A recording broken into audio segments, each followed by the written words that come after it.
Patients जो हैं वो जब डॉक्टर पे जाते हैं, जैसे मेडिसिन ली या थोड़ा सा बेहतरी आई तबीयत में, डॉक्टर ने अगर फॉलोअप का कहा है लेकिन वो फॉलोअप पे नहीं जाते, फॉलोअप नहीं रखते हैं डॉक्टर्स के साथ, ये समझते हुए कि मैं बस ठीक, तो क्या करना चाहिए? ये ठीक है, गलती है या ठीक है? ये बहुत बड़ी गलती है कि डॉक्टर के साथ अगर आप फॉलोअप में नहीं है, पेशेंट समझते शायद डॉक्टर साहब ने हमें वैसे ही बुला लिया हुआ है, कोई ज़रूरत नहीं है हमें बुलाने की,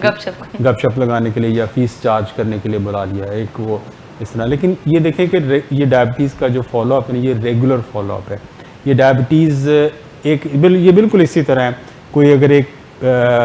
बच्चा हो, वो समझे जी मैंने बड़ा होके इंजीनियर बनना है, मैं घर बैठ के इंजीनियर बन जाऊँगा, और एक बच्चा यूनिवर्सिटी में दाखिला लेता है या कॉलेज में जाता है और वो सोचे कि मैंने इंजीनियर बनना है, तो आपके ख्याल से कौन बेहतर इंजीनियर बनेगा? जो यूनिवर्सिटी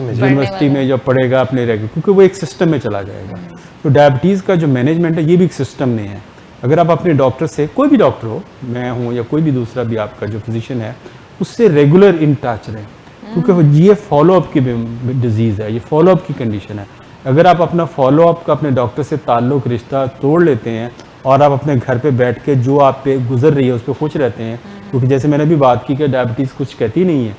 और ये साइलेंट है बीमारी है, और इसमें बहुत सारी कॉम्प्लिकेशन हो जाती है, बहुत लेट पता चलता है, और ये जो बहुत पहले पता चल सकती थी और उससे इंसान बच सकता था।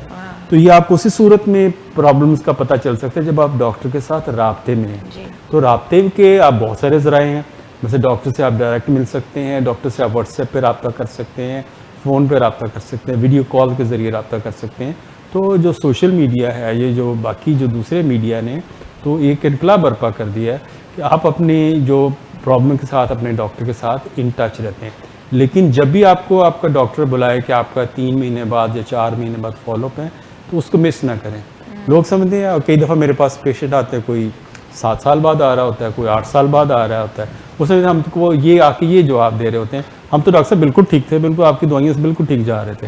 लेकिन उस वक्त कुछ ना कुछ उनको अंदर कोई कॉम्प्लिकेशन। वैसे मुझे लगता है कि अगर 3 to 4 मंथ्स का गैप है और उसके बाद आपने फॉलोअप रखना है, तो ये कोई ज़्यादा मुश्किल तो नहीं। देखिए साल में देखिए अगर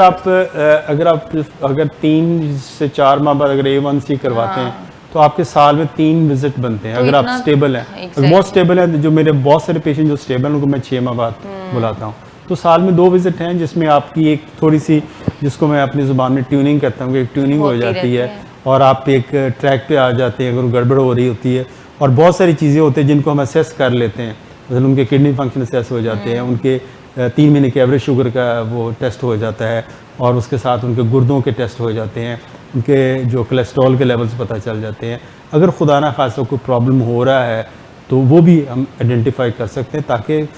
उस बर वक्त उसका तदारक कर सकें।